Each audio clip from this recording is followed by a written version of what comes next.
Tanaw na ni Padre Isidro ang dating baryo kung saan siya lumaki. Isang misteryosong baryo kung saan marami ang mapagkunwaring alagad ng simbahan.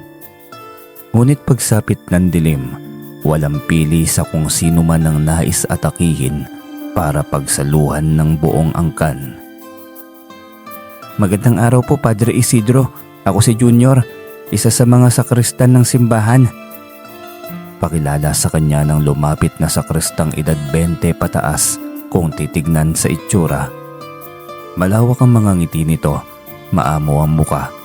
Halatang magalang at marespeto sa mga matatanda at nakakataas. May inabot itong isang baso ng malamig na inumin. Tinignan niya ito sa mga mata. Tuwid pa naman siya noon. Saka hindi ito takot na makipagtitigan sa kanya. Maingat niyang tinanggap ang baso ng inumin upang huwag iyong matapon. Inamoy ang baso at sinigurong walang ibang nakahalo roon. Tumawa sa kanyang sakristan na halata nito ang kanyang kilos. Wala pong halo iyan ng laway ng aswang, Padre Isidro. Sinisigurado namin ni Mamang na hindi na ulit nila mahahawa o gagawing yanggaw ang mga paring nakadestino rito. Nagulat siya at hindi inaasahan ang reaksyon na yun ng kanyang sakristan. Alam mo ang tungkol sa kanila? Teritoryo nila ito. Halos 40% lang ang totoong tao na narito sa Baryo Ilawod. Kaya naman, iba yung pag-iingat ang gagawin namin ngayon sa mga paring nakadestino rito. Madalas kasing pag-initan ng mga nilalang na yun ng paring nakadestino rito. Takot silang makarinig ng mga pahayag mula sa salita ng mga Biblia. Kaya nais nilang mawala ang mga simbahan ng Baryo Ilawod. Alam mo pala ang kwento tungkol sa mga aswang dito. Taga rito ang aming mga ninuno, kaya alam ko ang panimulang kwento ng baryo. Isang baryo ng mga aswang ang hindi inaasahang dumuong sa bayang ito. At itong Baryo Ilawod ang medyo may kalayuan sa Kabiasnan. Isang aking angkan sa mga matagal nang naninirahan sa lugar na ito. Ang lolo Pidyo ko isang albularyo. Maging ang mga kapatid niya at tiyuhin. May ilang hindi namin kaanak, ngunit bilang lamang yon.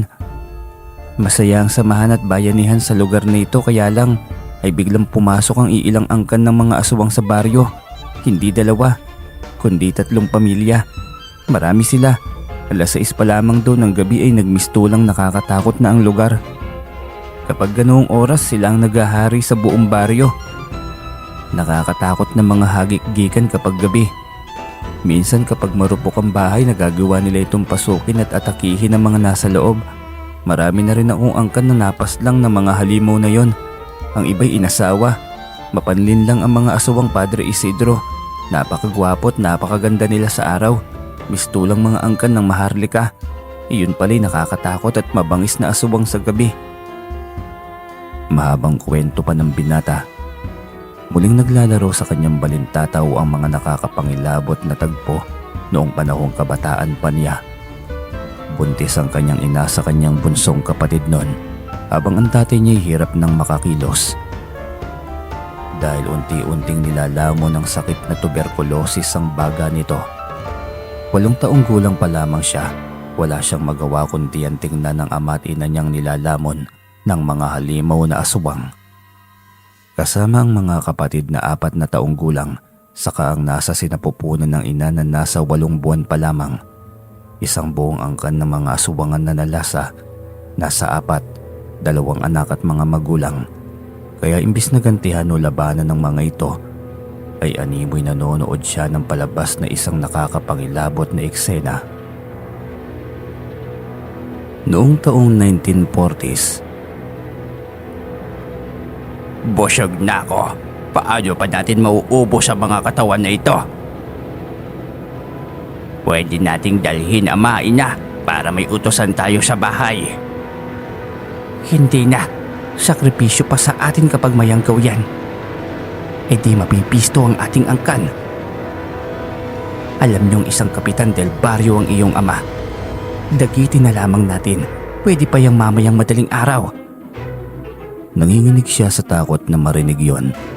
Ang kaninang eksena na tanaw lamang niya, mamaya lamang ay mangyayari na rin sa kanya. Walang ano-ano'y nasa harap na niya ang amang aswang na isang kapitan del baryo sa kanilang lugar. Hindi niya inaasahang ang mabangis at nakakatakot na mukhang ito ay isa palang maamong leader ng baryo sa liwanag. Hindi nga dapat pagkatiwalaan ng maamong mukha sa araw. Mas lalo siyang nanginig sa takot nang nasa harapan na niya ito. Naghahanda siya sa posibleng gagawin nito sa kanya. Hinawakan nito ang kanyang damit sa likod. Pagkuway inilipad sa papawirin. Sumisigaw siya ng tulong, halos mapaos na kakasigaw. Ngunit walang nakakarinig sa kanya. Nasa ilalim ng itim na kapangyarihan ng buong baryo, natutulog ng mantika ang mga ito.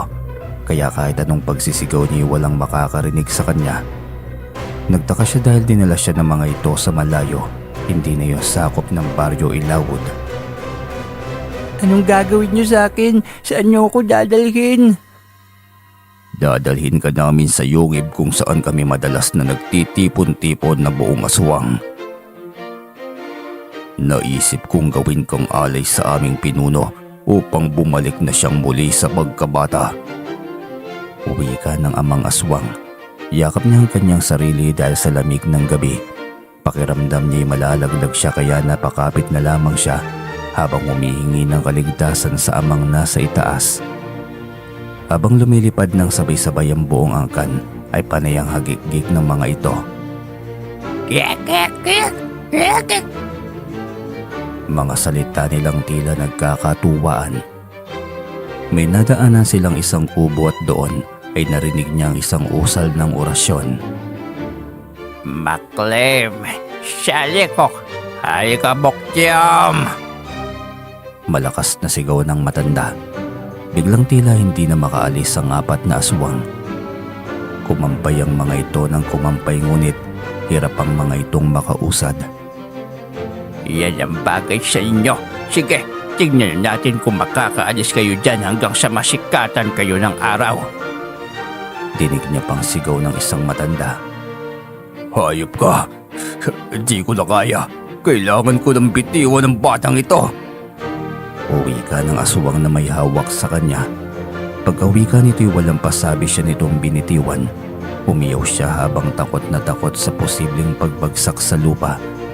Ngunit saktong mga tuyong dagami ang kanyang nabagsakan at ang ulo niya'y kalaunan sa isang buong dumi ng kalabaw. Ang galing! Hanya nang maamoy ang kakaibang mula sa ulo ay bigla naman siyang naduwal. Anong malas naman oh? Ano ba naman ito? Huwag kang kumilos, aswang ka. Hahatiin talaga kita. Banta ng matanda. May inusal pa itong Latin. Pagkatapos ay itinutok nito ang hawak nitong bayoneta sa kanya. Tumawa lamang siya rito. Kung bata ka, pagkabata-bata mo pa'y isa ka ng mabangis na aswang. Hindi ka tinablan ng orasyon. Abay, antindi mo pala. Lolo naman namatayan na nga ako ng pamilya. Bumagsak pa ako sa dumi ng iyong alagang kalabaw.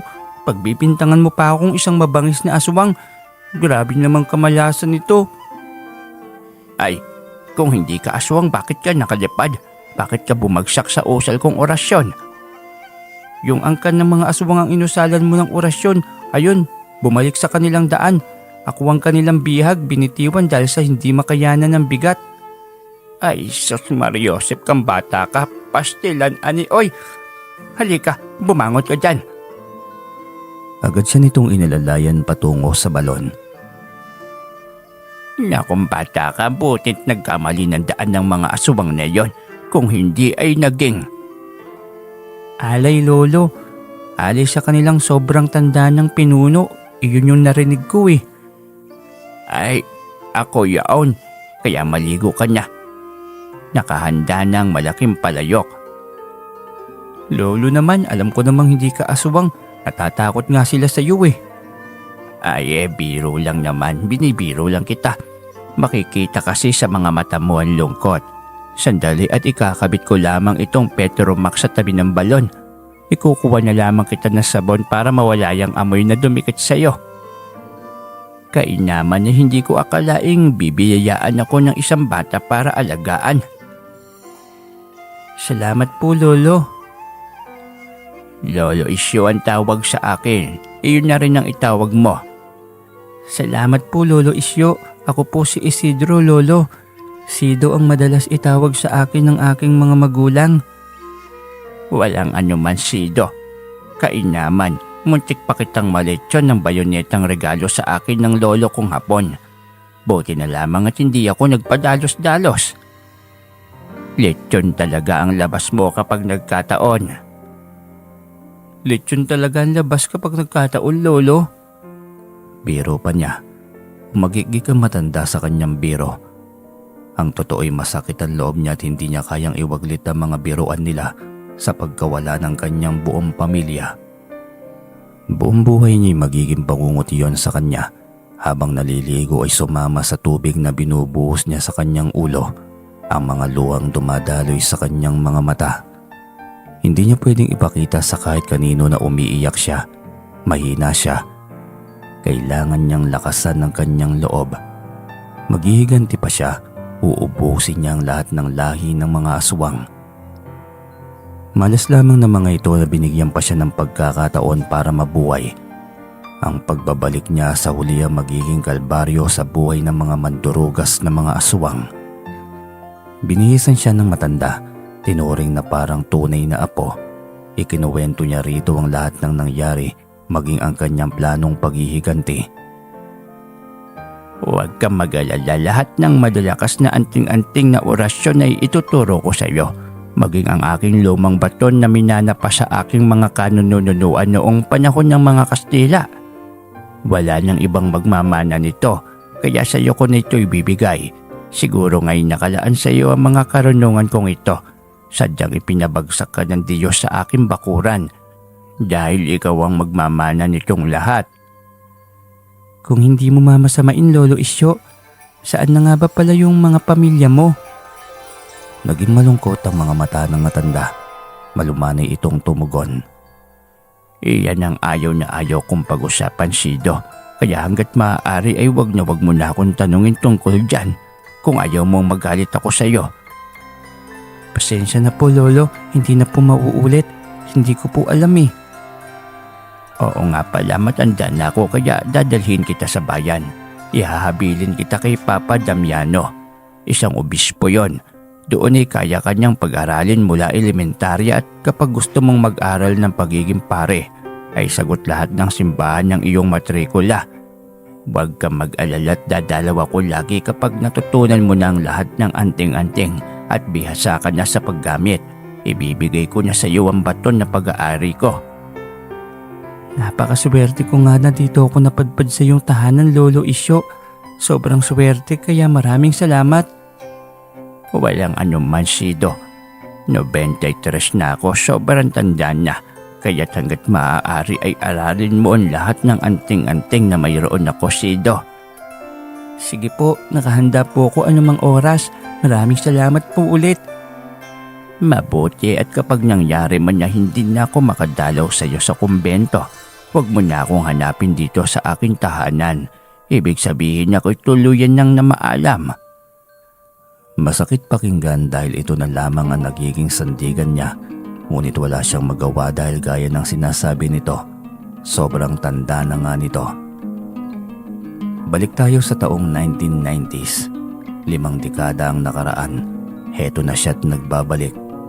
Matagal man bago siya na destino sa dating baryo, marami na rin naman siyang bagong nalinis. Mga baryong pinamugaran ng mga mababangis na mga aswang. Natigil sa pagkukwento ang binatang si Junior nang biglang tawagin ito ng ama nitong isa ring opisyal ng simbahan, si Mang Tibo, na isang presidente ng organisasyon sa loob ng simbahan. Junior, ano na naman ba yung kinukwento mo sa ating bagong pare? Mamaya niyan magpadestino na naman niya sa ibang baryo eh. Tumawa siya sa sinabi nito. Hindi mangyayari yun, Mang Tibo. Handa akong maglingkod sa baryong ito kahit hanggang kamatayan. Hanggat hindi maubos-ubos ang mga angkan ng mga aswang na yan. Pabulong ang uli niyang sinambit. Kita mo tay, itong si Padre Isidro ay matapang. Hindi kagaya ng dati nating pare dito. Aswang lang kinatatakutan na. Ang sabi ay mas makapangyarihan ng kanilang sandigan. este ang ating sandigan. Bigla itong naging alanganin. Kinurot ni Mang Tibo ang tagiliran ng anak. Ngumiti sa kanya sabay yuko tanda ng paggalang. Walang alinlangan niyang linagok ang bigay na Diyos ni Junior. Pagkatapos ay nanliit ang mga matang nagtanong kay Mang Tibo. Ikaw ba, Mang Tibo? Ilang taon ka nang naninilbihan sa simbahang ito? Matagal na rin ito ayon sa aking kaalaman. Ay opo, Father, 7 dekada na rin itong simbahang ito at 5 dekada nang nagsisilbi ang aking pamilya, simula pa sa aking lolo, tungo sa aking ama, at ngayon ay ako at ang aking buong pamilya. Ipinagmamalaking wika ni Junior. Ang asawa nito ang sekretarya ng simbahan. Iyon ang pagkakaalam niya, at si Junior ang kaisa-isang anak ng mga ito na isang sakristan. Grabe ano ho, napakatapat maglingkod ng inyong buong angkan. Ay ganun talaga, Padre, kapag panata na ng buong angkan ang maglingkod. Tumango siya't ngumiti rito. Kinagabihan 6:00 at nag-aagaw pa lamang ang liwanag at dilim, ay malinaw nang naririnig ang hagikgik ng mga alagad ng dilim sa kalawakan. Nagsisimula ng magkalat ng lagim ang napakaraming angkan ng mga aswang, kaya maghahanda na rin siya sa kanyang paglabas. Ang kanyang misyon ay tugisin at unti-unting pagbayarin ang angkan ng maraming aswang na naglipa na sa Baryo Ilawod. Kinuha niya ang kanyang makapangyarihang baton. Ang pamana sa kanya ni Lolo Isyo, 5 dekada nang nakaraan. Suot niya ang sombrero Amerikanong kulay itim, pantalon at jacket na kulay itim din. Tangan din niya lagi ang maliit na kulay itim na alporhas. Nalalagay doon ng 2 libreta na siyang pinakamakapangyarihan sa lahat. Bigay lahat iyon ni Lolo Isyo. Ang isa sa nakakuha nito sa loob ng nakalutang nakabaong. Ang ikalawa ay bigay ng isang diwata, isang libreta na kasabay sa paglikha ng mundo. Ang mga ito ang mga sandata niya. Palihim siyang lumabas ng kumbento. Sa likod siya dumaan upang walang makakita sa kanyang paglabas. Unang mamanmanan niya ang angkan ng pumaslang sa kanyang pamilya. Isang maimpluwensyang pamilya iyon noong araw, kaya tiyak na hindi pa rin mawawala sa kapangyarihan ng angkan ng dating kapitan.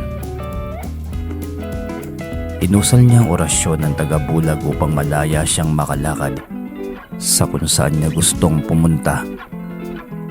Walang ordinaryong tao ang makakakita sa kanya maliban sa mga elemento at mga aswang. Ngunit hindi siya matatakot sa mga yon. Tangan niya lahat ng panlaban sa mga ito. Kaya niya itong puksain gamit ang makapangyarihang baton. Narating niya ang dating bahay ng kapitan. Malaki ngunit luma, antigong matatawag dahil sa tibay ng pundasyon at mga materyales na kahoy na siyang pangunahing materyales sa paggawa ng bahay noong araw. Gawa sa makapal na yero ang bubong, tablo ng dingding at sahig. Ang pundasyon ng haligay yari sa simento, buhangin at bato. 2 palapag ng bahay na matatawag ng magarang mansyon noong araw. Kung ganitong bahay lang sana ang bahay namin noong araw. Malungkot na sambit niya sa kanyang sarili. Kung may pinakamahirap na pamilya sa panahon ng kanyang kabataan, sila iyon ang kanyang pamilya. Kasing laki ng isang banyo ng mayaman ang sukat ng bahay. Gawa sa nipa ang dingding pati ang bubungan. Kaya pagdapo pa lamang ng aswang, laglagan agad ang mga nagkapira-pirasong marurupok na dahon ng niyog. Ayos lang kung naging biktima ang aking pamilya. Mapayapa na ang kanilang buhay sa langit. Ngunit ang mga halimaw ng dilim na ito na hanggang ngayon ay malaya pang nag-iikot sa gabi. Ako na mismo maghahatid sa inyo sa impyerno. Anya muli sa kanyang sarili. Mula sa malaking puno ng nara sa tapat ng lumang mansyon ay malaya niyang nakikita ang mga kilos sa loob ng mansyon. Sa baba man o sa taas iyon. Nagulat siya nang biglang nagtalunan ng mga itim na pusa sa bintana ng 2 palapag. Nasa 5 pusa yon. Ang tataba at ang lalaki kaysa sa ordinaryong pusa. Alam niyang ang buong angkan na yon ng mga aswang. Pusang gala, sabi na nga ba't angkan pa rin ang nagdaang kapitan? ang naninirahan sa mansyon. Humanda kayo, makikilala ko rin kayo. Galit niyang wika sa kanyang sarili. Hindi niya kailangan mag-abang at mahihirapan na siyang sundan ng mga ito. Ang bilis na wala sa kanyang paningin. Di bale, marami pa naman ang kalahi niyo. Kung sino ang maunang mahuli ay siyang mauunang mamaalam. Giit pa niya. Tumalon siya mula sa puno ng nara. Nag-ikot sa buong baryo. Tamang-tama't isang nagkunwaring malaking paniki ang mga nasa kanyang ulunan. Malapit na sa kanyang ulo na tila ba ng gigigil o sadyang nahihintatakutan na baka mahuli. Kinuha niya ang bato na sinabit sa kanyang alporhas. Tinaktak sa lupa ng 3 beses sabay usal ng orasyon, pamatay ng mga aswang. Walang alinlangang pagpaslang ang kanyang ginawa. Saktum Pactum Benedictum. Pagkatapos usalin ay 2 mabigat na pagbagsak ng sunod-sunod ang narinig niya. Pagpepiestahan kayo bukas ng mga kalahi ninyo, anya sabay talikod. Nag-ikot pa siya para makahanap pa ng mga aswang gala sa gabing yon. Kulang ang isa, kayong marami ang mga ito. Wala pang 15 minutos na paglalakad niya may narinig na naman siyang huni ng tila ba galit na aswang. Tila naiinis dahil walang naging biktima. Ilang sandali pa'y narinig na niya ito na sa kanyang likuran. Nilingon niya ito at nakangisi. Puno ng sayang mukha nang makita siya. Inakala marahil nito na nakatagpo na ito ng biktima. Walang alinlangan siya nitong sinunggaban ngunit hindi pa man ito nakakalapit ay unti-unti nang umusok ang kanyang katawan. Binigkas niyang malakas na orasyon pantupok sa mga asubang kaya nagliliyab itong lumilipad. Para sana tatakas ngunit wala pang 100 metro ang layo mula sa kanya ay bumagsak na ang katawan nito. Tinupok ng malaking apoy hanggang sa maging abo. Tinignan niya ang oras. Mag-aalas 12 na ng gabi. Di hamak na mas maraming aswang ang lalabas sa ganong oras. Kaya naglakad pa siya at naghintay na makakasagupang mga nilalang. Habang naglalakad ay salitan na ang huni ng mga ito sa kanyang uluhan. Mas nakakainit ng ulo. Ngayon niya mas naaktuhan ng maraming nilalang na nag-aasik ng lagim. Hinintay niyang mas dumami pa ang mga ito. 3 malalaking aso na humarang sa kanyang daanan. Nagbabaga ang mga mata. Naglalaway na tila ba takam na maging biktima siya. Nagkunwari pa kayong aso. Ipakita niyo na lamang ang mga pangit niyong anyo. Galit niyang wika. Sabay ngumisi ang 3. Umungol ang mga ito at isa-isang humakbang papalapit sa kanya. Naghahandang umatake. Tinantya niya ang layo ng mga ito. Nasa 3 metro lamang ang layo mula sa kanya. Ilang mga uwak rin ang paikot-ikot sa kanyang ulo. Tansya niya hindi bababa sa 2 dosena yon. Nag-aapoy sa sobrang pula. Gusto ng mga itong umatake ngunit tila ba nag-aalangan. Paikot-ikot siyang pinag-aaralan ng layo ng mga yon sa kanya. Sobrang lapit lamang ng mga ito kaya atake pa rin siya ng walang kahirap-hirap. 3 taktak ng baton sa lupa sabay usal ng makapangyarihang orasyon pamuksa sa mga asubang lipad. Nagbagsakan ng mga ito at isa-isang umuusok hanggang sa maging abo. Sobrang tinis ng mga hiyawan. Nakakabinging pakinggan ang huling hiyaw ng mga ito. Pagkatapos gabiin ng mga yon ay umatake siya sa mga asubang sa lupa gamit ang hawak na makapangyarihang baton. Iniikot niya ang hawak na baton ng 3 beses sa ibabaw ng kanyang ulo. Nagliwanag ito at biglang dinakip ng kidlat. Gumuhit ang apoy ng kidlat mula sa dulo ng baton. Pagkatapos ay bigla itong naging sagradong espada na may formang krus. Nagliliwanag sa refleksyon ng buwan. Napaurong ang 3 naglalaki ang aso sa kanyang harapan. May tinitignan ng mga ito sa likod. Saka lamang niya napagtanto na may 5 itim na aso pa sa kanyang likuran. Naghahanda rin ang mga ito sa pagsalakay. Nagtataglay pa kayo ng taga-bulag. Mawawala rin naman ang bisa ng mga yan kapag natamaan na kayo ng replika ng kinang nitong aking espada. Haniya habang nakaikot ang tingin. Hawak pa'y taas ang espadang pangsalakay sa mga ito. Nag-aalangan lumaban ng mga nilalang. ngunit hindi niya hayaan na tumakas sa mga yon. Naubos na niyang paslangin ng mga nagkunwaring mga uwak. Itong mga nagkunwaring mga malalaking aso naman, alam niyang hindi sa mga ito magtatapos ang lahat. Marami pa ang mga yon at kung saan-saan pa nakarating para mambiktima. Malas niyo lamang at kayo ang naunang humarap para magbayad sa ginawa ng inyong lahi sa aking pamilya. Sino ba ang pamilya mo? Wala kaming sinalakay niya isang buong angkan. Sagot ng isang aswang sa kanyang likuran. Nilingon niya ito at nasaan yung tao na ito mula sa isang malaking aso. Isang lalaking magulo ang buhok, mahaba ang pangil at naglalangis ang mabalahibong hubad na katawan. Namumukan niya ito, hindi siya magkakamali. Si Mang Tibo ito. Sabi na nga ba niya't hindi mga ordinaryong tao ang bumubuo ng simbahan. Kaya mas marami ng pari ang hindi nagtatagal sa lugar. Kung ordinaryong pari lamang ang nagpadestino sa lugar, tiyak na hindi kakayanin ang panggugulo at pananakot ng mga nilalang na yon. Biglang naging anyong tao ang lahat at pinaikutan siya. 3 sa mga ito ang mga dilag na mahahaba ang buhok, magulo, nagtatayuan, mahaba ang mga kuko sa kamay, nanlilisik ang mga matang nakatingin sa kanya, maging ang 4 na kalalakihan kasama ni Mang Tibo. Sino ka ba? Bakit mo kami kinakalaban? Bakit mo pinagpapapaslang ang mga kagaya namin? Hindi ba halata? Mga salot kayo sa tao. Delubyo ang dala ninyo, kaya marapat lamang na mawala na kayo sa lugar na ito. Sino ka ba talaga? Bakit ka nadayo dito sa lugar na ito? Ang lugar na ito ang aming baluarte.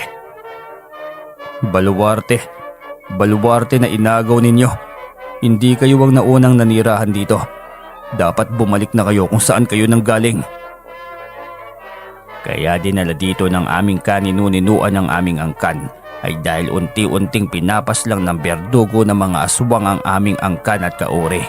Ngunit mukhang may bago na namang berdugo ang tumutugis sa mga kagaya namin.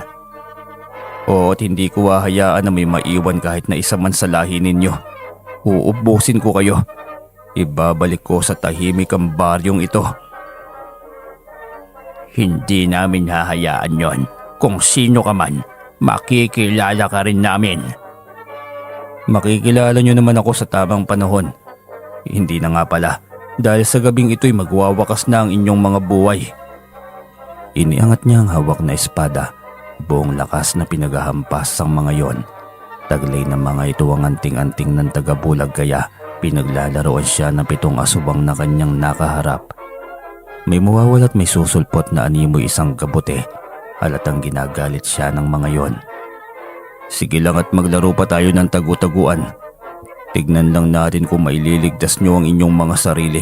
Oras na matamaan kayo ng talim nitong espada. Paikot niyang inihampas ang hawak na espada. Sa ikalimang hampas niya biglang may napahiyaw sa sakit. Isang babae. Nakita niya ang pagsirit ng dugo. Biglang nawala ang bisa ng tagabulag sa katawan nito. Halos mahati ang katawan. Tinamaan ito sa tiyan kaya dumanak ang dugo sa pinagbagsakan nito. Hiyawan ng mga kasamahan nito at galit na nagsisigaw. Magbabayad ka kung sino ka man. Hindi ka makakalabas sa baryong ito ng buhay. Humarap kayo sa akin kung talagang matapang kayo. Huwag niyo akong tinatakot dahil kayang-kaya ko kayong gawing abo. Tugon pa niya. Biglang tumahimik ang paligid. Takot ang mga itong lumaban sa kanya. Sumigaw siya para tawagin ng mga ito ngunit tuluyan nang naging tahimik ang paligid niya. Indikasyon na iniwan ng mga ito ang katawan ng kanilang kasama. Hinayaan na lamang niya at nagpa siya ng iwanan din ang katawan nun. Kahit isang galon ng laway ang igagamot ng angkan na ito'y hindi na ito mabubuhay pa. Maaga pa siya bukas sa tiyak na ibabalita na sa buong baryo. Sinilip niya ang kanyang relong pambisig. 3:00 na ng madaling araw. Kailangan na niyang magpahinga kaya umuwi siya ng kumbento para makatulog kahit kaunting oras lamang. Nabawasan na niya ang mga ito at ikinatuwa niyang maalala yon. Kinabukasan ay nagising siya ang bumbunga de sina Beto, isa sa mga binatang sakristan, at ang dalagang miyembro ng choir ng simbahan na si Serala. Mabutit gising na po kayo, Padre Isidro. Kumain na po kayo. 9:00 na ng umaga. Mukhang napuyat ka, tanghali ka na ngayong nagising. Puna ni Beto. Bumati din sa kanyang dalagang si Cirela. Pinsang buo ito ni Beto. Kinuha pa nito ang kanyang kamay upang magmano na siyang napapansin niyang madalas na ginagawa ng dalaga, tanda ng paggalang nito sa kanya bilang pari. Bakit nga pala kayo lang? Nasaan si Junior? Ang iba niyo pang mga kasamahan. Marami kayo ah. Naku po, naaksidente kagabi ang pinsan ni Junior. Hindi nga yata makakadalo sa misa bukas. Araw ng linggo. Alam niyo naman, halos lahat ng nagsisilbi sa simbahan kaanak nila. Ganun ba? Kawawa naman pala. Ang dami palang apektado. Sambit niya. Nagkatingin ng sina Beto at Cirela nang sabihin niya yon. Tila ba may naisabihin ngunit may kinatatakutan. Alam niyang may mga alam ang mga ito tungkol sa katauhan ng iba pang mga opisyales ng simbahan na yon. Biglang may nagsalita sa kanilang likuran kaya napalingon siya ron. Magandang umaga po, Padre Isidro. Sambit ni Junior. Mapula ang mga mata, halatang walang tulog sa magdamag. Nagmamadaling magpaalam sina Cirela at Beto na tila ba ayaw sa presensya ni Junior. Nararamdaman niya yon kaya hinayaan niya na lamang ang dalawang makaalis. Saka lamang din nagsalita si Junior na wala na ang dalawa. May problema ba, Junior? Bakit ang bigat yata ng pagmumukha mo? Saka hindi ka ba natulog? May timyang talukap mo ah. Padre Isidro, 1 linggo munang hindi makakapunta rito sa simbahan ng aking pamilya, ang aming mga kaanak. Bakit naman? Ang tagal naman nun, Junior. Hindi pwedeng ilang araw lang. Namatay po kasi ang aking pinsan kaya magluluksan na muna ang buong pamilya. Nako, nakikiramay ako. Maaari ba akong dumalaw sa lugar nyo? Tanong agad niya. Ibang pakay niya sa lugar. May gusto siyang aralin. Sakaling iyon ang lugar kung saan madalas nagtitipon-tipon ng angkan. Pwede naman po, Padre Isidro. Mamayang 5:00 ng hapon susunduin kita para hindi ka maligaw. Maghahanda ako ng maaga, Junior. Wala din naman akong gagawin mamaya kaya tamang-tama. Nagpasalamat ito at nagmamadali ng lumisan. Lihim siyang napangiti. Wala itong nahalata sa kanya at hindi niya hayaan na may makaalam ng kanyang sikreto. Hindi masisira ang kanyang planong pag-ubos sa mga lahing aswang na namamayani sa baryong iyon. Habang kumakain ay lumapit sa kanya sina Beto at Cirela na may dalang hinog na papaya. Nahiwa na ito at nakalagay sa plato. Kainin niyo po ito pagkatapos kumain ng kanin, Padre. Maganda ho ito sa sikmura. Alok ni Cirela. Sinalinan din siya ng tubig ni Beto sa isang malinis na baso. Uminom ka po, Padre Isidro. Oo nga po pala. Mag-ingat ka sa mga iniaabot na ibang inumin o pagkain. Kapag may naamoy kang lansa, magkunwari ka na lamang natapon o busog. Kilala niyo sila, hindi ba? Buti hindi kayo natatakot o nababahala. Magpinsan po kami, kuya ni Cirela. Apo ng mabangis na albularyo sa baryong ito na siyang nakakaalam sa kanilang kahinaan. Kaya takot silang galawin. Pero lahat ng mga pari na nadestino rito, hindi natatahimik dahil gabi-gabi nilang binubulabog, tinatakot, hanggang sa magpasya na magpadestino na lamang sa ibang lugar. Totoo po yan, Padre Isidro. Ngayon lang kami nagkaroon ng oras na sabihin sa iyo dahil may malaking dilubyo ang nangyari sa kanilang angkan. Dilubyo? Ano naman yon? Malala ba? Kunwari ay wala pa siyang ideya. Opo, Padre. Marami sa kanilang angkan ng napabalitang nawawala. May nasugatan, may namatay. Ang sabi ay baka nawala na at naging abo. Baka doon nakasalamuhang isang berdugo ng aswang at ito ang ikinababahala ng mga taong aswang sa lugar na ito. Ang bilis palang kumalat ng balita sa baryong ito, no? Nakakatuwa naman. Alam niyo po ang tungkol sa balitang yon? Hindi naman. Ibig kong sabihin ay ito ang nakakaganda. Dahil alam agad ng mga kapatid natin ang nangyayari sa paligid. Maaga palang chismis na siguro agad kaya mabilis kumalat. Oo, Padre. Marapat lamang dahil sa lugar namin ito. Mabuti nga dahil natatakot ng mga aswang. Hindi rin nila alam kung sino ang berdugo ngayon ng mga aswang. Kayo ba'y may idea kayo kung sino ang berdugo ng mga aswang? Wala po, Padre. Mukhangan matinik ang berdugo na gumagala ngayon sa aming baryo. Malakas ang taglay na kapangyarihan ng berdugo kung sino man siya. Kaya niyang maging abo ang mga aswang. Ibig sabihin malakas ang koneksyon niya sa Diyos. E di matatakot na ang mga aswang nito. May kapangyarihan din ng mga aswang. Dinig ko nga kay Mang Tibo ay haharap sila kay Punong Bagi. Sila na may mga katungkulan sa kanilang angkan. Narinig ko silang nag-uusap-usap na angkan. Napakunot ng noo si Padre Isidro. Maraming alam na sikreto ng angkan si Beto, kaya nais niyang magduda na isa rin ito sa mga angkan ng mga aswang. Oops, alam ko na yung nasa isip mo, Padre. At mali kayo ng hinala. Hindi ako miyembro nila. Isa lang akong espiya ng kanilang angkan. At lahat ng kanilang mga binabalak na kasamaan sa buong baryo ay lagi naming nahaharang ni Lolo Amorsolo. Sino naman itong Lolo Amorsolo? Siya ang sinasabi naming lolo namin na albularyo. Siya ang kinatatakutan ng mga aswang, kaso'y masyado nang matanda si Lolo Amorsolo. Hindi na niya kayang lumaban sa mga aswang, kaya ang ginagawa niya hinarang na lamang ang mga masasamang balak ng mga ito. At ako ang espiya ng kanilang angkan. Ang tagabulag ang siyang aking depensa. Sa ngayon ay inaaral ko ang lahat ng mga orasyon at libreta ni Lolo Amorsolo. Kung mawawala man siya, malilipat sa akin ang kanyang kaalaman. Baka sakaling ako pa ang pupuksa sa huling lahi ng mga aswang sa baryong ito at tuluyan ng magiging tahimik at normal ang buong baryo. Napangiti siya nang marinig niya yon. May kasangga na siya. Sakaling sisiklaban-laban sa pagitan niya at sa pinuno ng mga aswang. Yun pa ang kailangan niyang alamin. Gusto niyang matunton ang bahay ng mga pinuno ng mga ito.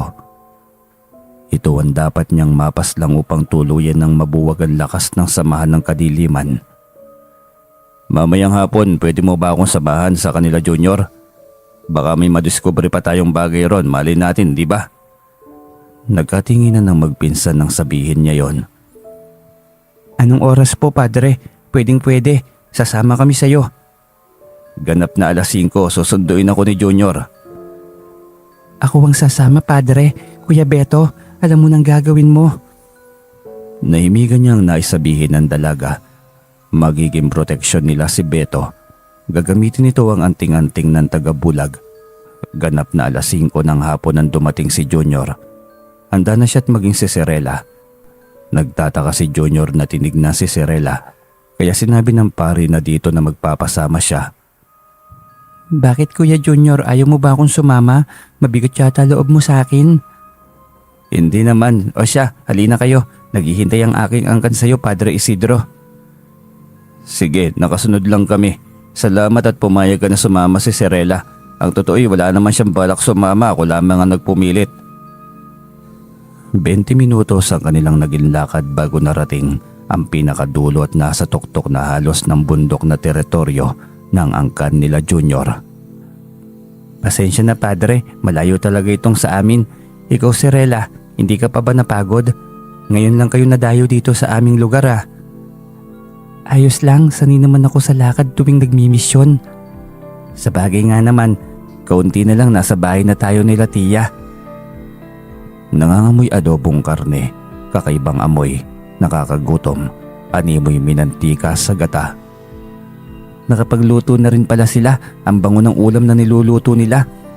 Para sa iyo lahat yun, Padre. Ganun ba? Abay pinagandaan niyo pala ako talaga.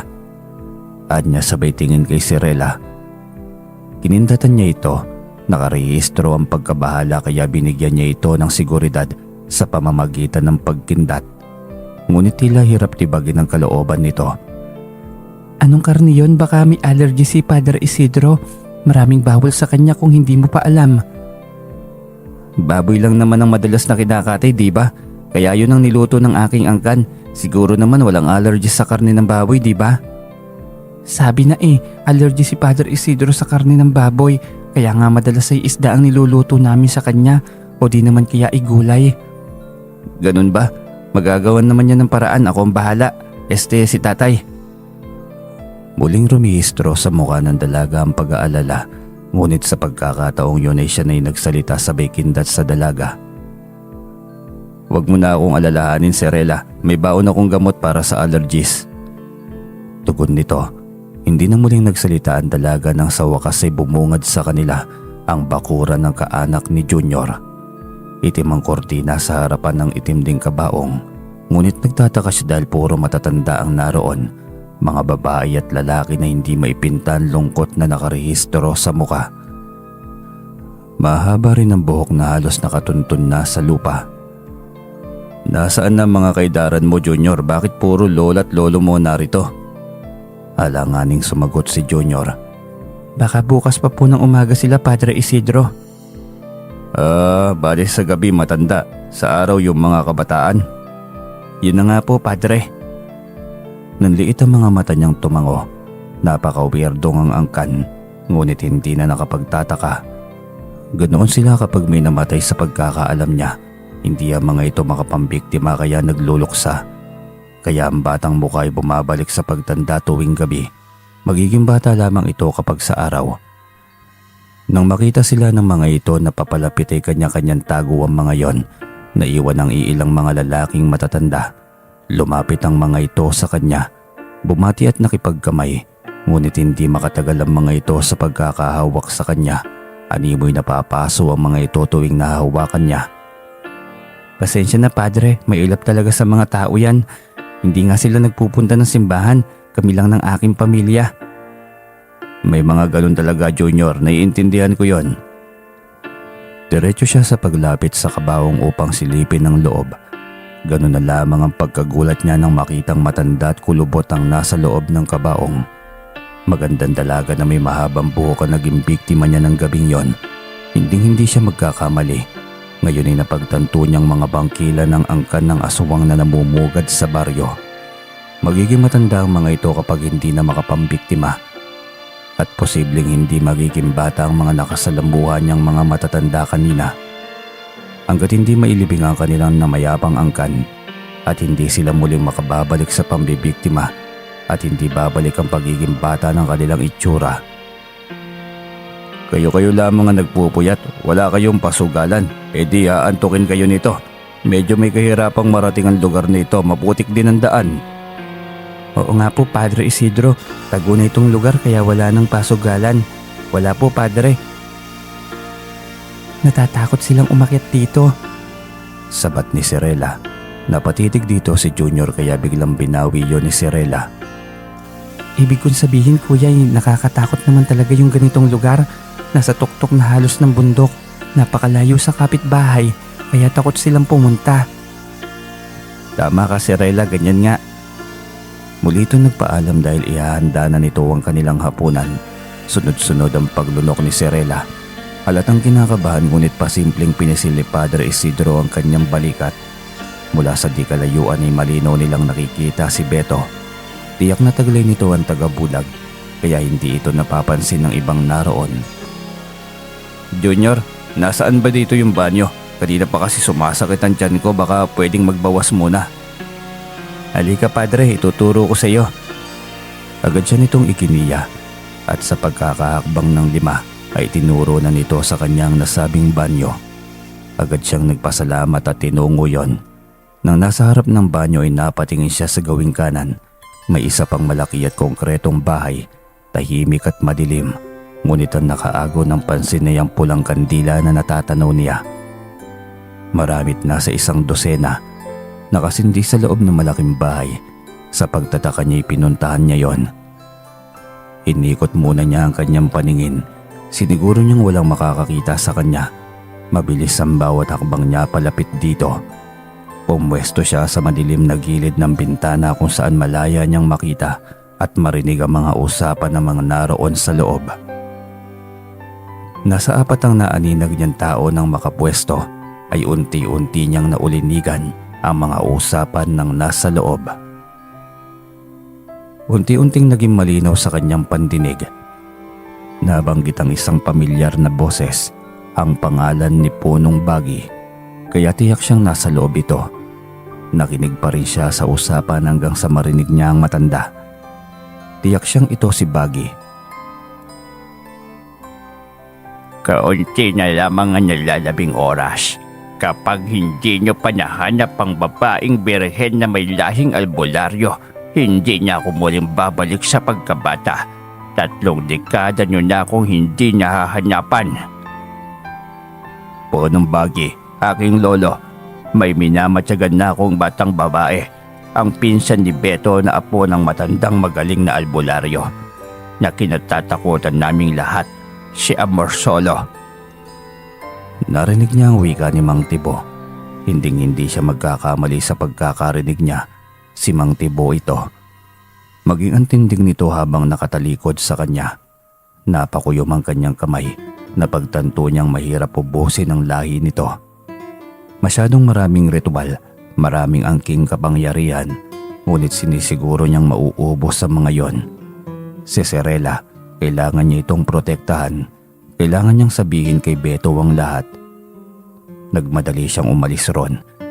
Hindi pa yun ang tamang oras ng kanilang paghaharap. Sa kabilugan ng buwan, iyon ang tamang araw ng kanyang pag-atake dahil iyon ang oras ng pag-atake ng mga ito sa dalagang si Serela. Nang makabalik sa kinaroroonan ng dalagay, naroon na ang nakahandang pagkain. May tamis-asim na sarsyadong isda, mga adobo at marami pang ulam. Ang sarap sana ng mga ulam nyo, Junior, ngunit mukhang maling tiyempo ito.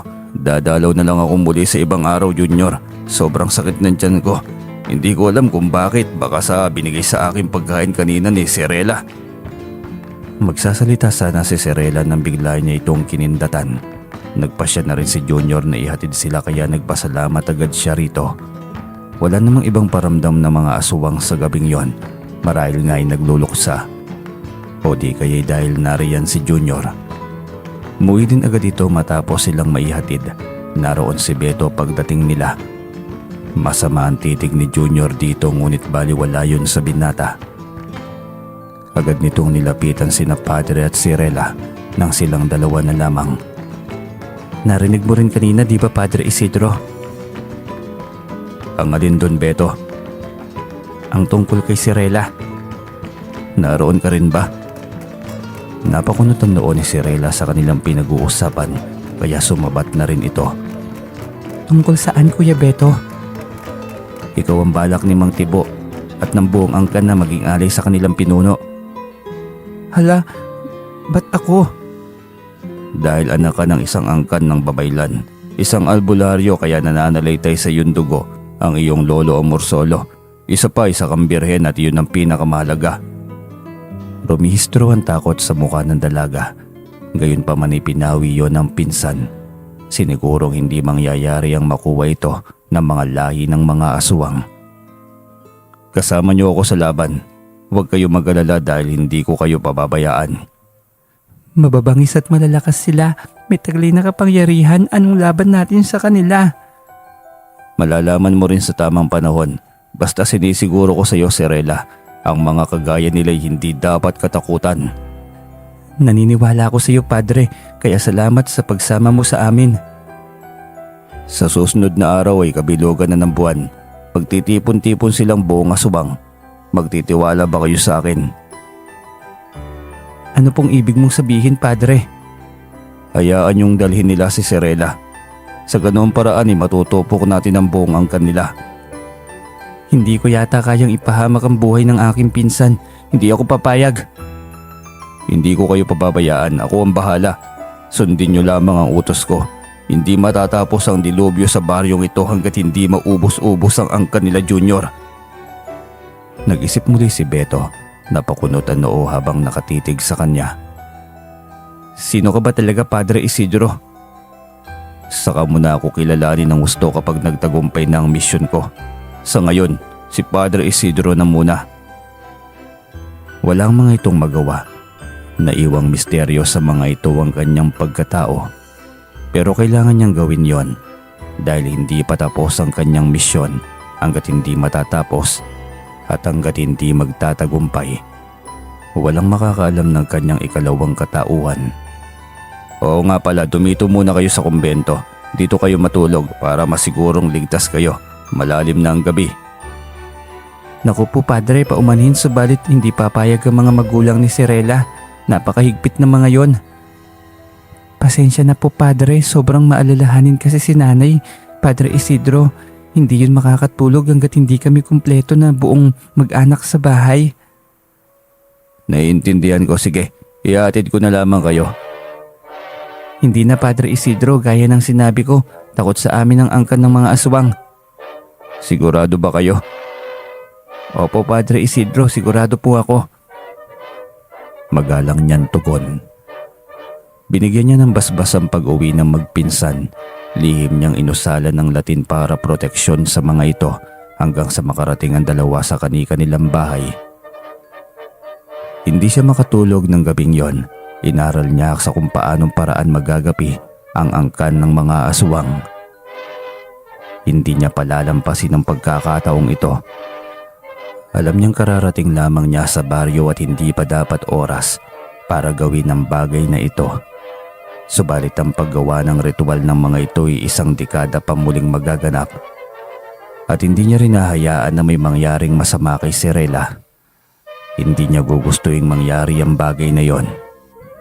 Hindi kakayanin ang kanyang konsensya, lalo't alam niyang matanda na si Lolo Amorsolo at hindi na nito kakayanin ang puwersa ng mga aswang. Kung si Beto naman ay masyado pa maaga para hayaan ito na lumaban sa maraming puwersa ng mag-isa. Gumuhit siya ng posibleng posisyon. Madalas hugis diamante ang gagawing posisyon ng ritual ng mga yon, gaya ng nasa guhit ng libreta na bigay sa kanya ni Lolo Isyo. Nasa gitna ang ali at ang pinuno. Sa apat na sulok ay naroon ang apat na may malalaking katungkulan sa angkan, ang nagbabantay upang walang sino man ang magiging harang o magiging sagabal sa gagawin nilang ritual. Itong apat na ito ang magiging target upang mapasok at mailigtas si Sirela sa kamay ng mga aswang. Sa ayaw at sa gusto nila Beto, wala silang magagawa dahil daan-daang aswang ang tutugis kay Sirela at hindi yun kakayanin ng pamilya ni Beto. Pwera na lamang kung sasali siya, ngunit hindi niya gagawin yon. Hindi matutupok ang buong angkan kung pa isa-isang atake. Kailangan mangyari ang sinasabi ng mga ito na ritual. Sa ganoong pagkakataon ay matutupok niya ang buong lahi ng mga ito. Hating gabi na nang marinig niya ang mga yabag. Tila pa ikot-ikot yon sa kanyang kwarto. Nakasarado lahat ng bintana. Ngunit bukas palagi ang Petromax sa kanyang kwarto. Marahil ay nahalata nang nasa labas nagising pa siya. Kaya minanmanan niya kung anong nilalang o kung normal na tao ba ang nasa labas. At nagbabalak lamang na magnakaw. Maingat niyang sinilip ang labas. Naghintay sa muling pagbungad ng kung sino man ang naroon. Naisara niyang muli ang kortina nang makita si Junior doon. Parot pa rito na tila ba hindi mapakali. Napakunot ang noo niya habang iniisip ang pakay nito sa kalagitnaan ng gabi. Sa huli ay napagdesisyonan niyang labasin ito. Nagulat pa ito nang makitang pagbukas ng kanyang pinto. Naku, gising ka pa pala Padre Isidro. Hating gabi na, bakit ka napasugod dito? Kasi nag-aalala ako sa iyo Padre, di ba?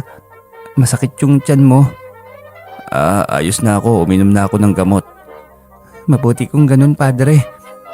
Sabay yuko nito nang biglang may malaking paniki na sa tao ang laki ang biglang sumugod at siya'y kinalmot. Gusto niya itong patayin gamit ang Latin ngunit hindi pwedeng malaman ng mga ito na isa siyang antingero. Tiyak na magdududa agad ang mga yon. Napangiwi na lamang siya nang makita ang malaking kalmot sa dibdib. Sobrang hapdi. Nilapitan siya ni Junior at hinawakan sa dibdib nito. Ayos ka lang Padre. Ano bang uri ng nilalang yun? Akala ko papatayin na ako eh. Kunwaring tanong niya ngunit alam niyang kaanak ito ni Junior. Aswang yung Padre Isidro. Isa sa mga aswang. Ngayon ka lang po ba nakakita ng mga ganyan? Iyan pala ang aswang. Oo ngayon lang. Pati ba naman dito sa simbahan? Bakit kasi walang banal na tubig at sagradong asin ng simbahang ito eh? Nakapagtataka na ipinagbabawal ng organisasyon ng simbahan ang ganitong pangontra sa mga aswang. Hindi ko po alam pero baka wala ring bisa. Hindi kinatatakutan ng mga aswang ang mga ganyang bagay. Ganon, bakit naman walang bisa? Hindi naman totoo na takot sa asin at banal na tubig ang mga aswang Padre Isidro. Pandilin lang lamang yon. Tumango lamang siya. Kunwari ay naniniwala siya rito, ngunit ang totoo, alam niya ang lahat. Kahit sa asin ay napapaso ang mga aswang. Kaya walang aswang ang gumagamit ng asin sa pagluluto. Biglang bumalik ang aswang upang umatake, ngunit biglang hinarang ni Junior ang katawan nito. Kaya ang likod nito ang nakalmot ng aswang. Galit na galit itong sumigaw. Lumayas ka! Mali ka ng tinitira! Galit na sigaw ni Junior. Nakuha agad niyang ibig sabihin nito. Nagduda na ang angkan nito sa kanyang pagkatao. Marahil ay dahil siya lamang ang bago sa baryo, ngunit hindi siya mahuhuli ng mga ito. Pinaghahandaan na rin niya ang gagawing ritual ng mga yon. Doon na niya ibubunyag ang tunay na katauhan niya. Lulubayan ba ako ng nilalang na yon? Oo, Padre, tiyak yun. Nagagalit marahil sa akin. Ayaw ng mga aswang na may pare sa lugar na ito. Tiyak yung Padre. Hayaan mo na lang po, walang magagawa ang mga yan. Teka lang, patingin nga ng likod mo. Sisilipin sana niya yon, ngunit umatras na ito sa dilim. Huwag na, Padre Isidro, karangalan kong maprotektahan ka. Nakakataba ng puso, Junior. Walang anuman, Padre, magpapahinga na ako, aalis na ako. Paalam nito. Nagpasalamat din siya dito bago pumasok sa kanyang silid. Lihim siyang napangiti nang nasa loob na ng kanyang kwarto. Oras na para lipulin ang iyong angkan, Junior. Pasensyaan tayo. Anya sa kanyang sarili. Kinuha niya ang papel na ginuhit at sinilaban. Walang pwedeng makakita ng ganoong bagay. Hindi siya pwedeng mabisto. Kinabukasan ni lihim niyang pinatawag si Beto sa kanyang silid. Araw ng Huwebes. Hindi pwedeng hindi niya planuhin ang lahat kasama si Beto bago ang ritual. Magaganap yun 12:00 ng araw ng Biyernes. Nagtaka pa si Beto nang ipatawag niya ito. Tungkol saan ang pag-uusapan natin, Padre Isidro? Sumenyas siya na isara ang pinto at hinaan ng boses. Nagtaka man ay maingat nitong isinarado ang pinto at naglakad ng mahina na tila ba may natutulog na bata na maaaring magising oras na makalikha ito ng ingay. Mabutit maaga kang dumating. Opo, Padre, at may balita ako. Ano yon? Ang babaeng pinaglalamayan ng mga aswang, kaya ilang araw nang hindi pa rin nalilibing ay dahil posible pa raw mabuhay kasabay ng ritual para kay Punong Bagi. Talaga namang may demonyo ang mga yon. Gagawin nilang amalanhig. At tiyak akong ang puso ni Sirela ang kanilang ipapalit doon. Kaya nga pinatawag kita dahil kailangan nating planuhin ang lahat. Wala na akong pagpipilian. Kailangan ko nang ipagtapat sa iyo ang lahat dahil sobrang bilis ng mga oras. Hindi kita maintindihan, Padre. Ako si Padre Isidro. Pwede ring Sedo. Ang berdugo ng mga aswang. Pagtatapat pa niya, tulalang napatitig sa kanya si Beto. Halatang nagtataka. Kinuha niya ang kanyang mga gamit galing pa kay Lolo Isyo. Unang pinakita rito ang baton. Iniangat niya ito para maging espadang krus. Manghang-manghang napatitig dito ang binata. Paano nangyari yun? 3 salitang Latin na sagrado. Iyan ang bumubuhay sa pananggang ito. At ito ang papas lang kay Punong Bagi. Kailangan maitara ko ito sa kanyang likod diretso sa kanyang dibdib. At sa ganun ay hindi na siya magkakaroon pa ng pagkakataon na mabuhay pang muli. Pagkat itong espada ay nagtataglay ng parang asido na siyang tutunaw sa puso at pintig ng buhay ng pinakamatandang aswang. Paano natin sila mapupuksa? Madami sila. Mapapahamak si Sirela. Tinitiyak kong hindi. Ang iyong aralin ay ang 4 na mga opisyales ng angkan. Nakapormang diamante sila. Siguraduhin mong maabot lahat ng iyong kapangyarihan. Oras na usalin mo ang orasyon pamuksa sa kanila. Kapag mapatay natin ang pinuno at 4 na opisyales, lahat ng mga alipin ay matutunaw. Tiyak iyon, kaya walang maiiwan sa angkan. Kung ganun, nakahanda ako, Padre Isidro. Tutulungan kita. Tayong dalawa sa malaking misyong ito. Salamat sa tiwala, Beto. Panahon na para magbayad ang angkan na ito. Bakit parang ang laki ng galit mo sa mga asubang, Padre Isidro? Dahil silang pumaslang sa aking buong pamilya. Ang nanay, ang tatay at ang kapatid ko. Nagulat si Beto nang marinig yon. Minsan nang naging kwento-kwento ang isang buong pamilya na inubos ng asubang. Pamilya mo pala yung Padre Isidro, pero ang sabi kasama ka sa nabiktima. Naging kwentong barbero yan, hindi namin alam na totoo pala talaga. Oo, totoo ang kwento. Hindi ako nasali. Masuberteng nabigyan ako ng pagkakataon na mabuhay. Anya't ikinuwento rito kung paano siya nadagit at naihulog ng isang aswang. Napatawa pa ito nang may kwento niya ang pagbagsak niya sa malaking dumi ng kalabaw. Ngunit sumeryoso ito kalaunan at napahanga sa kwento ng kanyang buhay. Napalalim ang kanilang usapan. Balik sila sa pagpaplano kung ano ang dapat gawin upang maging tagumpay ang paglipol sa mga yon. Kailangan nilang magseryoso dahil hindi basta ang misyong kanilang susuungin. Ininsayo pa nila ng paulit-ulit ang dapat gawin upang masigurong magiging tagumpay ang kanilang mga plano. Buti naman at alam mo ring usali ng orasyong pamuksa sa mga aswang, pero sa ganitong pakikipagharap, hindi kaya ng orasyon ng napakaraming nilalang na yon. Anong gagawin ko? Wala akong baton na kagaya mo. Kagaya ng sinabi ko, malilipo lahat at magiging abo kapag napaslang ko na si Punong Bagi. Ang sisiguraduhin mo lamang ay ang 4 na opisyales. Bili niya sabay dukot sa bulsa ng alporhas nito ng isang bote. Iniabot niya yun kay Beto. Asin sa bote? Sagradong asin. Usalin mo ang orasyon ng pabulong sa asin na ito.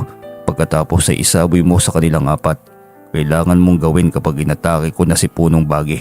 Sabay tayong aatake. Gagawin ko, Padre. Nang maaral na nila lahat ay nagpaalam na si Beto na umuwi sandali. Pinag-ingat niya ito at binili na huwag ipagsasabi kahit pa sa lolo o morsolo nito. Walang dapat na makaalam upang maging tagumpay ang kanilang gagawing atake sa mismong araw ng pagre-ritual. Paglabas nila sa silid niya ay natanaw nila si Cirela sa loob ng simbahan. Nasa harap ito ng rebulto ng Diyos. Taimtim na nananalangin na tila ba may kinatatakutan. Madali nila itong nilapitan. May bumabagabag ba sa'yo, Cirela? Oo nga, bakit parang wala kang tulog, pinsan?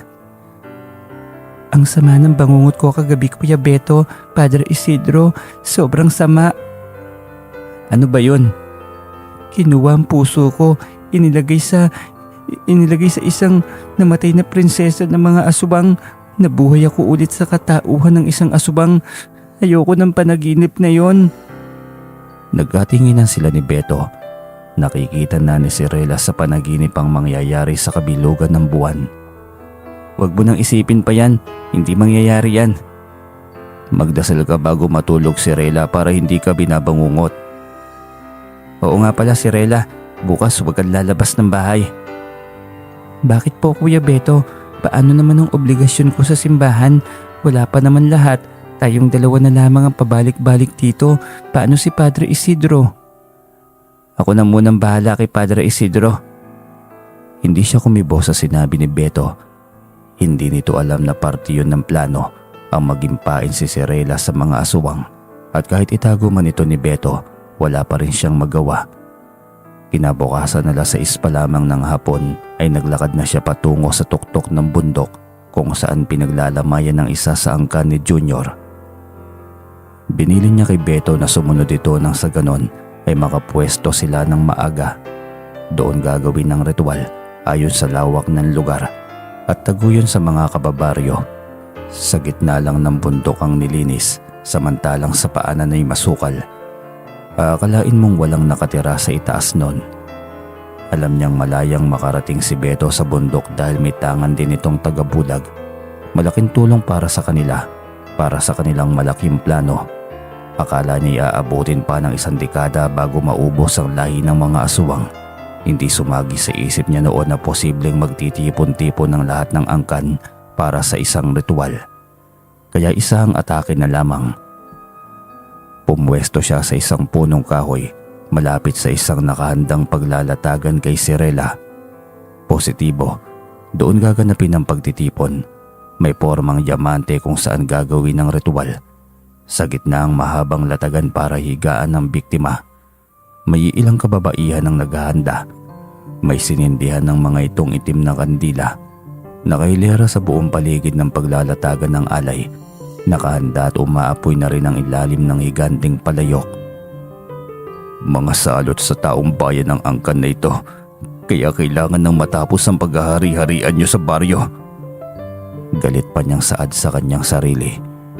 Mataman siyang naghintay doon ng tamang oras. Kumuha siya ng tubig at tinapay sa kanyang alporhas. Kailangan niya ng pagkain para magkaroon ng tamang lakas. Habang kumakain ay biglang nagsalita si Beto sa kanyang likuran. "Kanina ka pa ba rito, padre?" Nagulat siya kaya nabitawan niya ang hawak na tinapay. "Nanggugulat ka naman, akala ko nakita na ako ng mga kalaban." "Siniguro ko munang ligtas si Sirela." "Pinahamak mo lang ang pamilya niya. Paano lalabanan ng mga magulang niya ang daang-daang aswang na aatake para lang makuha siya? Kung ibibigay mo na maayos si Sirela ay walang magiging problema. Nandito tayo para iligtas siya at para puksain ang napakaraming angkan na ito." Hindi sumagot si Beto. Napagtanto nitong tama ang kanyang iniisip. Ngunit huli na ang lahat. Alanganin ang bumalik sa bahay nila Sirela. Nagsimula ng magliparan ng mga aswang sa anyong paniki. Napakarami ng mga yon patungo ang direksyon sa bahay nila Sirela. Hindi mapakali si Beto kaya pinayuhan niya itong mag-focus na lamang. "Lumipat ka sa malaking puno malapit sa pwesto ng isa sa 4 na mga opisyales para nakahanda tayo bago mangyari ang lahat." Payo niya sa binata. Iniabot niya rito ang sagradong asin at banal na tubig. Iyon ang kasangkapan para puksain ang 4 na opisyales. Agad itong sumunod at pumwesto na rin doon. Unti-unting nagdatingan ang aswang lupa, gayon ng mga gabunan. Tanging ang mga aswang lipad lamang ang umatake sa bahay nila Sirela. Hindi mapakali si Beto hanggat maaari ay ayaw nitong makuha si Sirela. 11:00 ng gabi, nakita nila ang 2 nilalang sa anyong paniki dagit ng mga ito si Sirela. Nanginginig sa galit si Beto nang makita na umiiyak ang kapinsan. Samantalang kalmado siyang naghihintay ng pagkakataon. Kinuha niya ang atensyon ni Sirela. Maaari siyang makita nito habang hindi nakikita ng kalaban. Sumipol siya kaya napatingala ito sa kanyang kinaroroonan. Nabuhayan naman ito ng loob nang siya'y makita. Sumenya siya para pakalmahin ito kaya kumalma yon. Paruot pa rito ang karamihan. Naglilipara ng mga anyong paniking nilalang. Humahalakhak, nagbubunhi. Paikot-ikot kay Sirela. Maya-maya pa'y lumabas ang paikaikang sipunong bagi. Bilang lamang ang manakanak ang puting hibla ng buhok sa ulo nito. Lumapit ito kay Sirela. Bitbit ang mahabang itim na punyal. Nakangisi at sabik na sabik sa magiging biktima. Sa wakas, babalik ulit sa pagiging bata ang aking muka. Wika nito sabay halakhak. Mataman siyang naganda. Iniangat niya ang baton. Inikot ng 3 beses hanggang sa maging isa itong espadang krus. Dinakip iyon ng kidlat kaya napunta sa dulo ng espada ang atensyon ng marami. Subalit kidlat lamang ang nakikita ng mga ito. Sakop pa rin ng kanyang tagabulag ang hawak na espada. Nang tumigil ang liwanag ay balik sa atensyon na rin ng mga ito sa kanilang gagawing ritual. Sumenya siya kay Beto na noon ay nakatingin sa kanya. Iniangat niya ang kanyang kamay. Nakabilang yon sa 5 pabalik sa isa. Nang itikom niya ang kanyang kamay ay agad na umusal ng Latin si Beto. Binulong yon sa hawak na asin. Pagkatapos ay sabay na silang tumalon upang umatake. Diretso siyang tumalon sa likod ng matandang sipunong bagi. Itinarak niya ang espada sa dibdib nito. Samantalang isinaboy naman ni Beto ang hawak na asin at banal na tubig sa 4 na mga opisyales. Unti-unting natunaw at naging abo ang mga nilalang sa kanilang paligid. Hiyawan ang nagbabagsak ang mga anyong paniki. Nagiging abo ang mga ito. Patuloy pa rin si Beto sa pakikipaglaban sa naiwang isang opisyal.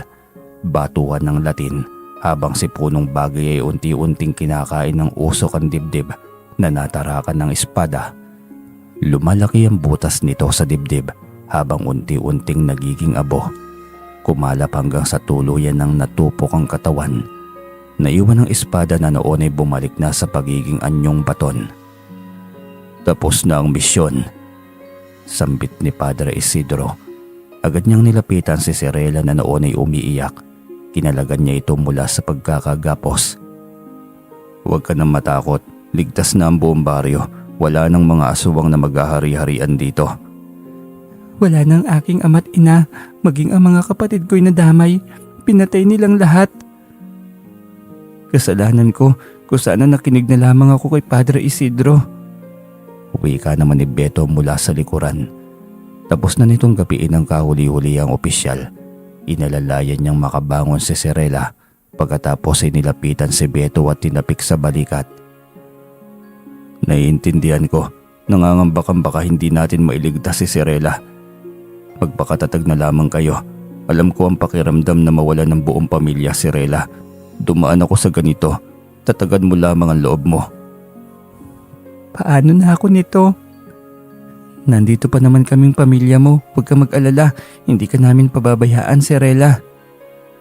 Tama yan, Beto. Huwag mong pababayaan ang iyong pinsan. Saka maaari kayong tumira sa kumbento. Oo nga pala, magpapaalam na rin ako sa inyo. Hindi ako magtatagal sa baryong ito.